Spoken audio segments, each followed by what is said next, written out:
Howdy y'all, it's Jordan Smith, Chief Builder and owner of Smith House Company, and I'm here with my buddy Kyle Stumpenhorst with RR Buildings, and today we are going to show you the correct way to install LP Legacy Premium Subflooring. LP Legacy Subflooring's toughness comes from Gorilla Glue technology, and it's made with resins that promote strength and superior moisture resistance. It's also ideal for all flooring types, from carpet and hardwood to high-end tile. Now, in addition to what Kyle and I are going to be showing you today, make sure that you go to lpcorp.com so you get the most up-to-date instructions for your build. Now we're ready to start our installation. Install your panels directly over floor joist. These joists can be conventional lumber, I-joist, or manufactured trusses. On this job, we're using LP Solid Start I-joists. LP Legacy Subflooring is easy to handle, cut, and nail.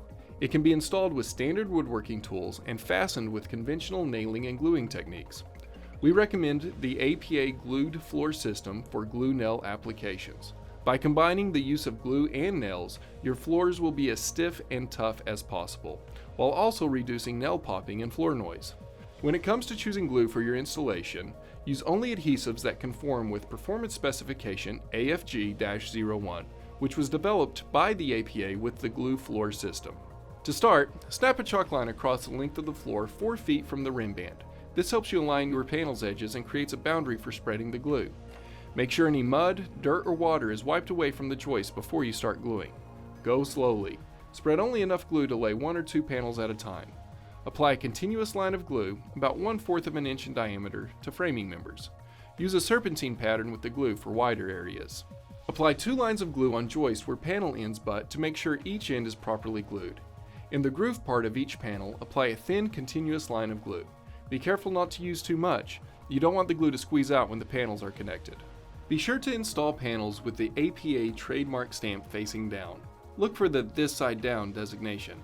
Lay your first panel with the tongue side to the rim band and align its edge with your chalk line. Nail this panel into place to prevent it from moving. Stagger the end joints in each succeeding row.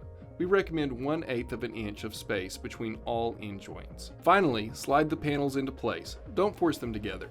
The tongue and groove profile is self-spacing, allowing for a 1/16 of an inch gap along the panel edges. The tip of the tongue should touch the back of the groove, but not be overdriven. Before the glue sets, complete all nailing of each panel, placing fasteners 3/8 of an inch from panel edges. Make sure fasteners penetrate at least 1 inch into the framing members. To finish your installation, give your subflooring plenty of time to dry if it's gotten wet during construction, and check fasteners to ensure they're flush with or slightly below the panel surface. This helps prevent nail popping upon drying. And install panels continuously over 2 or more spans with the long strength axis dimension across supports. That's it! Now your project is ready for the next step in installation, and you've installed super tough, moisture-resistant subflooring. With Gorilla Glue technology, LP Legacy Premium Subflooring provides toughness from the ground up. And that is the correct way to install LP Legacy Subflooring. Be sure you go check out Kyle at RR Buildings and Jordan at Jordan Smith Builds. Thanks a lot, guys.